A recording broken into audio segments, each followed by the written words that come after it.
Hello, I'm Rovi Tabis from Ronji. I explained to you the second pillar of prosecution. The second pillar of prosecution. Within the Philippines legal context, the prosecution plays a crucial role in the administration of criminal justice because it is occupy a central and very important position between police and the court. And prosecution. Prosecution 1. Refers to the either process in the criminal justice system or a party in the criminal proceeding. It is the course of action or process whereby accusations are brought before a court of justice to determine the innocence or guilt. In criminal action, it is proceeding institute and carried on by due course of law before a competent tribunal for the purpose of determining the guilt or innocence of a person charged with a crime. The party in criminal proceeding who instituted the criminal action is called the prosecution. The party against whom the criminal action was institute is called defense. In all criminals, prosecution is the real offended. The party is the people of the Philippines for a crime. Is in an outrage against its vindication, is in favor of the people in sovereign states, thus all criminal cases are tilted. Next, the prosecution. The officer of the government whose function is the prosecution of criminals action partaking in nature of criminals action. He is also referred to as public prosecution and physical. He also is a quasi-judicial officer. And the role of the prosecution in the criminal justice system. 1. Officer of the court whose responsibility under the law is to carry out the administration of the criminal justice system through an adequate examination of the offense charge and to decide whether or not to prosecution the individual's offender without sacrificing fairness and justice. He serves as direct contact between the government through the police agency and the court of justice and the criminal lawyers representing them. His series of contact is made from the moment he's receiving the case on the criminal proceeding and until the final disposition of the cases in trial court. The role of prosecution in the criminal justice system. In the criminal proceeding, the prosecution has the basic responsibility of representing the government in the court of justice. This responsibility is based on the principle that acts and omissions punishable by law when committed are always against the public interest and not only against the offended party. Is the reason that in criminal proceedings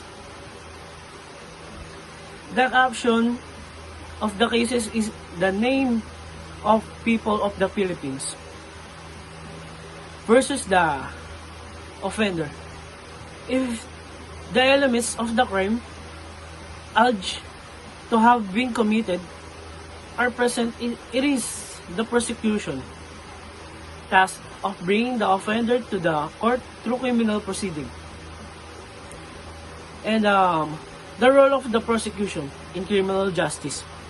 He must see to it that innocent party is not unfairly and unjustly prosecution. He must ensure that the sufficient, strong, and convincing evidence exists in order to prove that the guilt of the accused through the due process of law. The defendant, through his lawyer, then protect his interest and sees to in that prosecution those not unjustly and unfairly prosecution the case. And the National Prosecution Service NPS.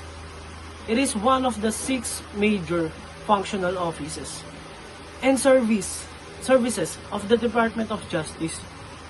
It is assist the Secretary of Justice in the performance of power and the functions of the determined relatives to its role as the prosecution arm of the government, particularly in the investigation and prosecution of the criminal cases, except those under the exclusive jurisdiction of the ombudsman. And next, the National Prosecution Service NPS. It is created by virtue of VDL 127 entitled Recognizing Prosecution Staff Department of Justice, and the officer of the provincial and city, regional, and the prosecution service is law was enacted on April 11, 1978. And under the general supervision and control of the Secretary of Department of Justice, it is once composed of the prosecution staffs in the office of those Secretary of Justice, headed by the Chief State Prosecution, the proposal, the regional style and state prosecution of office, and provincial and city prosecution officers. It is primarily tasked to investigate and prosecute all crimes and offenses, and defined and penalize under the revised penal code and other special laws. The National Prosecution, only on April 18, 2001, Republic Act No. 10071, otherwise known as Prosecution Service Act of 201, become a law.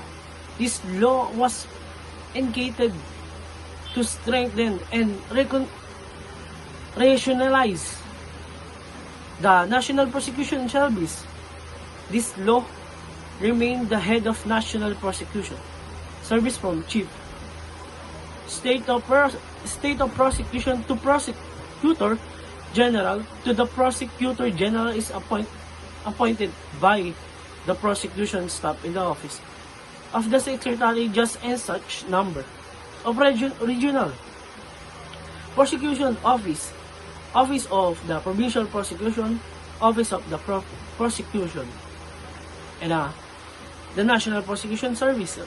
The NPS shall be primarily responsible for the preliminary investigation and the prosecution of all cases involve violation of penal laws under the supervision of the Secretary of Justice. Section 3, RA 10071. The National Prosecution Service. The prosecution staff has the following function: assist the Secretary of Justice in the exercise of her appellate jurisdiction, conduct the preliminary investigation and the prosecution of criminal cases involve national security, those for which task force have been created, and criminal cases whose venues as transferred to avoid and the National Prosecution Service Act Council of the People of the Philippines in any cases involving of erasing from criminal complainant investigate by any of prosecution and pending before in trial court. Investigate administrative charge against prosecution, other prosecution office, and members of their support staff.